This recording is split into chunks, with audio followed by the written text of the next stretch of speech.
Friends, तो आज हम लोग बात करेंगे अपने प्रेशर के पार्ट 3 के बारे में। तो द्रव दाब संबंधी पास्कल का नियम क्या होता है? तो मैं सबसे पहले बताना चाहता हूँ कि पास्कल का नियम जो होता है वो द्रव दाब संबंधी पर आधारित होता है। ठीक है। अब पास्कल से बहुत ही बच्चे क्वेश्चन बन जाते हैं कभी कभी पर परीक्षाओं में। तो मैं बताना चाहता हूँ कि द्रव दाब पहले क्या होता है। कि देखिए, मान लीजिए ये एक बर्तन है। बर्तन में मान लीजिए इस सरफेस तक आपका पानी भरा है। ठीक है।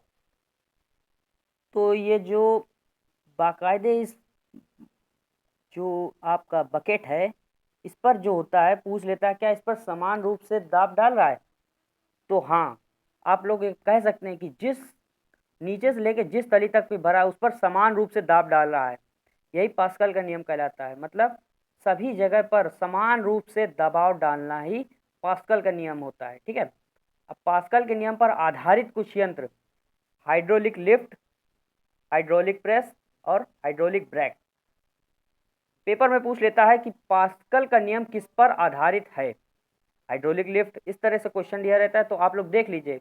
हाइड्रोलिक लिफ्ट भी पास्कल के नियम पर आधारित कुछ यंत्र हैं। ये यंत्र हैं हाइड्रोलिक प्रेस और hydraulic brake. Hydraulic brake, press, lift, lift, press, brake. ठीक। अब मैं बताना चाहता हूँ कि एक पॉइंट है कि द्रव का दाब उस पात्र के आकार या आकृति पर निर्भर नहीं करता जिसमें द्रव रखा है। वही बात है मैंने जो बताया।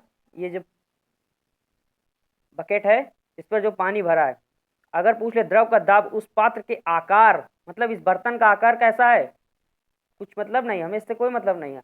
उसकी आकृति किस तरह की, कोई मतलब नहीं, पर निर्भर नहीं करता जिस पे द्रव रखा हो। ठीक है, बता दिया ना पूरा। ठीक। Effect of pressure of melting point and boiling point, ये काफ़ी बार परीक्षा में आता है कि इससे बच्चा कंफ्यूज हो जाता है।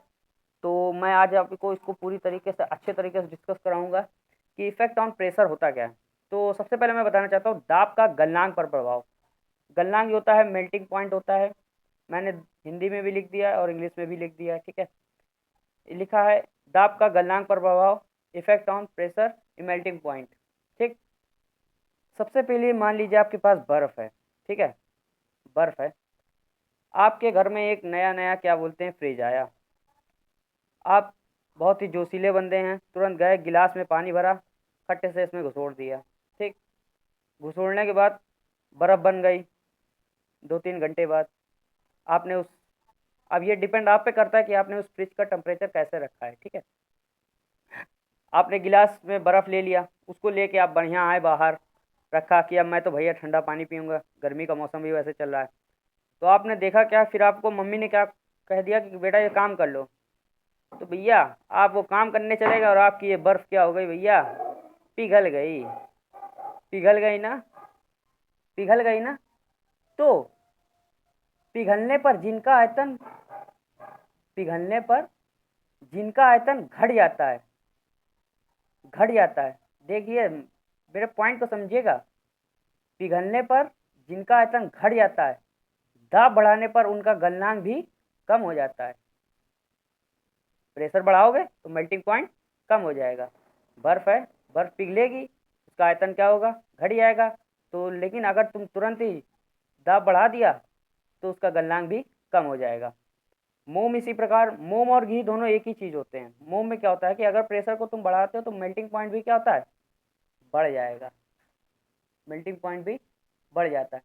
दाब बढ़ाने पर गलनांक भी बढ़ जाता है। ठीक है। मोम है, आप उसको पूरा मतलब दबा रहे हो दबा रहे हो दबा रहे हो तो उसका क्या होगा, एक तरीके से उसका मेल्टिंग पॉइंट जो होता है वो होता है बढ़ जाएगा। ठीक है। बात करते हैं दाब का क्वथनांक प्रभाव, effect on pressure in boiling point. ठीक। इसका एक सीधा सा यही है कि इससे कैसे पहचानेंगे कि सभी द्रवों का क्वथनांक दाब बढ़ाने पर बढ़ जाता है। ठीक है। जो भी लिक्विड हो उसका क्वथनांक दाब बढ़ाने पर बढ़ जाता है। मतलब दाब बढ़ा दोगे तो उसका बीपी क्या हो जाएगा, बीपी मतलब बॉइलिंग पॉइंट बढ़ जाएगा। तो मेरे हिसाब से इस प्रेशर में जितने भी कॉन्सेप्ट बनते थे, जितने भी वन लाइनर क्वेश्चन बनते थे, मैंने आपको पूरी तरीके से करा दिया है। अगर इसमें आपको किसी प्रकार का कोई दिक्कत समझ में आ रही है तो प्लीज़ कमेंट बॉक्स में मुझसे पूछें। And please subscribe the my channel, like, share and thank you watch. जय हिंद।